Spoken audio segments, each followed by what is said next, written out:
Pozdravljen, dragi Romar. A si že kdaj šel na pot brez telefona in samo s kompasom in zemljevidom poskušal najti pot od točke A do točke B? Skavti ste verjetno zdaj tako, ja, tak, najboljš, džabe life. No, dajmo reči, da to zame ni bila mala malica in hvala Bogu, da sem takrat okoli sebe imela ljudi, ki imajo majčkeno več pojma o orientaciji, zemljevidih in kompasih.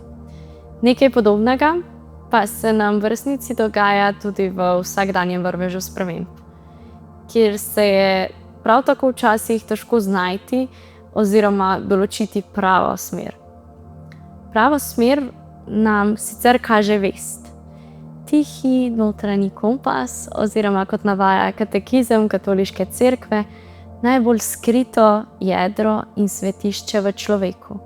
Sodba razuma, ki kot nekakšno mini sodišče presoja, ali so misli, besede in dejanja v svojem bistvu dobra ali slaba.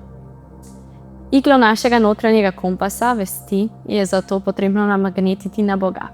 Saj se ti lahko v nasprotnem primeru dogodi, da boš šel v napačno smer oziroma še slabše prispel na napačen cilj, kar je v resnici želja hudiča. Hudi duh želi, da bi se tvoja igla razmagnetila in se počasi namagnetila na njegov nasprotni pol. In ravno spraševanje vesti je neke vrste preverjanje, da tvoja igla v kompasu kaže v pravo smer. Gre za iskren notranji pogovor o svojih mislih, besedah in dejanjih, pri čemer poskušamo ugotoviti, kaj dobrega smo opustili in kaj slabega storili. Ja, tole na koncu zveni nekam znano, kaj? Ker to molimo tudi na začetku vsake svete maše, da bi daritev res obhajali s čistimi srci. Namen spraševanja vesti je torej prepoznati, kdaj si ravnal v skladu z Božjo voljo in kdaj si zgrešil pot. Tega pa ne moremo narediti brez Boga. Če iz spraševanja vesti izključimo Boga, se namreč hitro zgodi, da kam zabredemo in morda narobe presodimo, kaj je grešno in kaj ne. Tudi vest namreč potrebuje vzgojo in oblikovanje strani Boga. On pa nam zato daje zapovedi, tiste, ki jih najdemo v Svetem pismu, pa tudi druge, ki nam jih podarja preko naukov cerkve. Prvi korak pri spraševanju vesti pa je torej molitev, pogovor, v katerem se obrneš na profesionalnega serviserja in izumitelja naših notranjih kompasov, našega stvarnika, ter ga prosiš, da bi se videl, kot nas vidi on. Samo tako bo tvoje spraševanje vesti lahko zares plodovito in boš v sebi lahko prepoznal realnost greha. V družbi, kjer živimo, je to namreč velikokrat oteženo.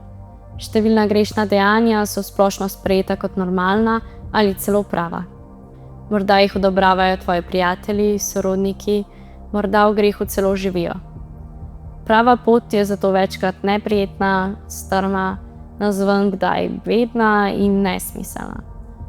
Ampak že antični pregovor pravi per aspera ad astra, od trnja do zvezd in še dlje, tja do nebes, ki so naš končni cilj. Da pa ne zgrešiš cilja oziroma se od njega preveč ne oddaljiš, je zato važno redno preverjanje, ali si na pravi poti, torej redno spraševanje vesti. Zato lahko na primer izvedeš egzamen. To je posebna oblika izpraševanja vesti, ki izvira iz duhovnosti svetega Ignacija Lojolskega, ustanovitelja jezuitov. Z egzamenom pregledaš svoj dan, teden ali mesec in poskusiš zavestno prepoznati Božje delovanje v svojem življenju. Hkrati pa skozi egzamen razločuješ tudi, katere misli, besede in dejanja niso odsevala Božjega, temveč so nasprotno, ravnila tvoj odnos do Boga, bližnjega in sebe. Vsake toliko časa je zato dobro narediti generalni servis, se morda umakniti na duhovne vaje in res temeljito skupaj z Bogom prevetriti dušo. Tudi Pavel nas v 4. poglavju pisma Efežanov spodbuja, da naj ne živimo v ničevosti svojega uma. Z grehom Se namreč odtujimo od Božjega in s tem tudi od svojega bistva, ljubezni, iz katere in za katero smo bili ustvarjeni. Takole piše: Treba je, da odložite starega človeka, kakor je živel doslej in ki ga uničujejo blodna poželenja, da se prenovite v duhu svojega uma in oblečete novega človeka, ki je po Bogu ustvarjen v pravičnosti in svetosti resnice. Kako torej izvesti spraševanje vesti in sploh prepoznati, kaj počne ta stari, kot ga imenuje Pavel, oziroma grešni človek? Pri spraševanju vesti si navadno pomagamo z vprašanji, različnimi pripravljenimi obrazci in duhovnim dnevnikom, v katerega lahko zapišeš svoje ugotovitve. V pomoč so ti lahko tudi knjige, naprimer Ignacijeve duhovne vaje, ali aplikacija na telefonih, naprimer Hello App. Pa tole ni nič sponzorirano. V vsakem primeru pa je dobro, da najdeš primeren kraj in si vzameš dovolj časa, da lahko v osebni molitvi res prisluhneš tihemu Božjemu glasu in da pustiš pred vrati hrup sveta, ki ti želi vsiliti neke svoje cilje in se naravnaš samo na Boga. Ne boj se, s tem nič ne izgubiš, nič ne zamudiš, ker če je On na prvem mestu, bo vse drugo na pravem. Tako kot pri vsakem procesu sprave, gre tudi v odnosu z Bogom za proces med dvema stranima.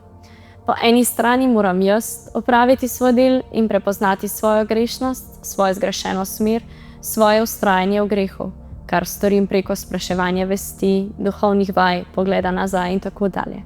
Po drugi strani pa potrebujem še odgovor Boga, ki bo to, kar sem jaz zagrešil, spet popravil in naravnal v pravo smer. To se zgodi pri spovedi. Kdaj pa moram potem zares iti k spovedi? Cerkev glede na težo greha ločuje med malimi in velikimi oziroma smrtnimi grehi. Katekizem navaja, da mali greh žali in rani odnos z Bogom. Storimo ga, kadar ravnamo v nasprotju s postavo v kaki majhni stvari ali nenamerno brez popolnega spoznanja v veliki stvari. Mali greh imenujemo tudi odpustljiv, saj ga je človeško gledano z Božjo milostjo ob kesanju, torej z ljubeznijo, ki je še preostala v nas, mogoče popraviti. Vendar previdno. Tudi množica malih grehov lahko deluje podobno kot kapljice vode, ki tvorijo slap. Privede nas lahko v grešnost, torej trajno nagnjenost grehu iste vrste, ki našo iglo na kompasu krivi v napačno smer. Množica malih grehov pa nas lahko vodi tudi v veliki oziroma smrtni greh. Pri smrtnem grehu gre za odstranitev ljubezni do Boga iz človekovega srca. Storimo ga, ko s polno zavestjo in premišljeno privolitvijo rečemo Bogu ne. To storimo, naprimer, ko kršimo katero od 10 Božjih zapovedi. Smrt namreč pomeni ostati brez povezanosti z Bogom, ki je življenje. In smrtni greh je vsak greh, ki je storjen z namenom prekiniti to vez, saj z njim zavestno nasprotujemo temeljem ljubezni, ki je zajeta v Božji postavi. Ko se v naši duši nabere veliko malih grehov ali en smrtni oziroma veliki greh, je naša duša tako zapacana, da ne smemo pristopiti k zakramentu svete Evharistije, kjer se nam sicer Jezus najbolj približa. To je tako, kot če bi dobil obisk, ti imaš pa v svoji sobi rastor, kot bi rekel moj oči. Ja, pred obiskom bo treba počistiti. In zato si takrat, se pravi, ko se v tvoji duši nabere veliko malih grehov ali en smrtni oziroma veliki greh, povabljen, da pristopiš k zakramentu svete spovedi, o katerem pa bomo govorili prihodnjič. Do takrat pa vštimajte svoje kompase in nastavite azimut na nebesa, če ga še niste.